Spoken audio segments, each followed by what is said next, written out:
10 morti e 27 feriti, di cui alcuni molto gravi. Il bilancio di una strage che ha riportato il terrore a Monaco di Baviera a 44 anni dall'incursione di Settembre Nero al villaggio olimpico. Proprio in quel quartiere è avvenuto questo nuovo fatto di sangue e in questa zona lavora Annika Hertel, per molti anni in Veneto.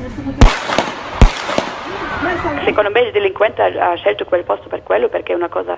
normalissima di andarci il venerdì pomeriggio. Un luogo molto frequentato, insomma. Sì, un luogo molto frequentato con tantissimi negozi, con più di 120 negozi, quindi è anche pratico andarci per fare la spesa per il fine settimana.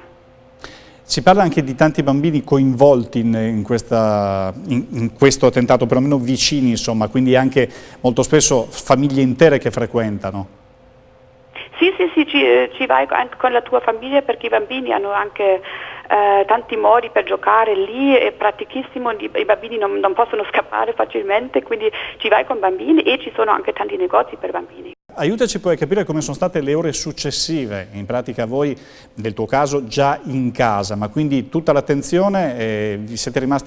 vi è stato chiesto di restare insomma all'interno, hanno bloccato tutto? Sì, io ero in casa e il mio marito era fuori con i bambini e è tornato alle 7 con i bambini e già è successo alle 5:55 mi sembra, quindi era già successo un'ora fa e non si sapeva se i delinquenti erano ancora in giro e abbiamo solo sentito qualcosa alle 7 sulle notizie, sul telegiornale, quindi ci hanno detto di rimanere in casa, di restare in casa, abbiamo sentito tante sirene,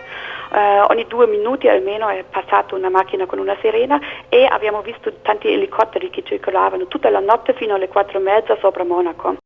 L'attentatore, il 18enne attentatore, risiede anche non distante dalla tua abitazione? Sì.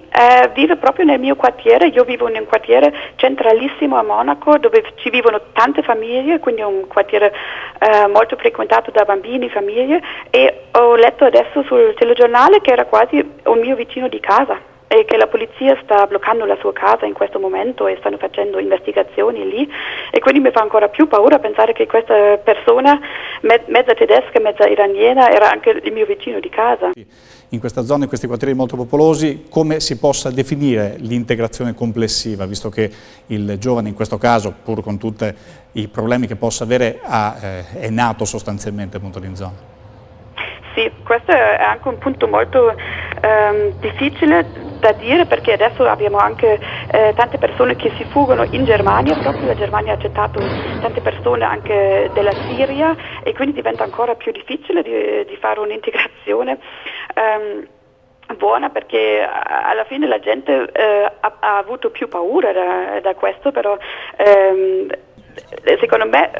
il tema dell'integrazione diventa sempre più complessa, perché alla fine gente che non può fare niente, che non ha mai vissuto qua e che è venuta un anno fa, ha fatto niente, e gente che vive qua tutta la vita fa da un anno all'altro o da un giorno all'altro fa un attentato del genere, quindi diventa ancora più complessa questa tematica secondo me.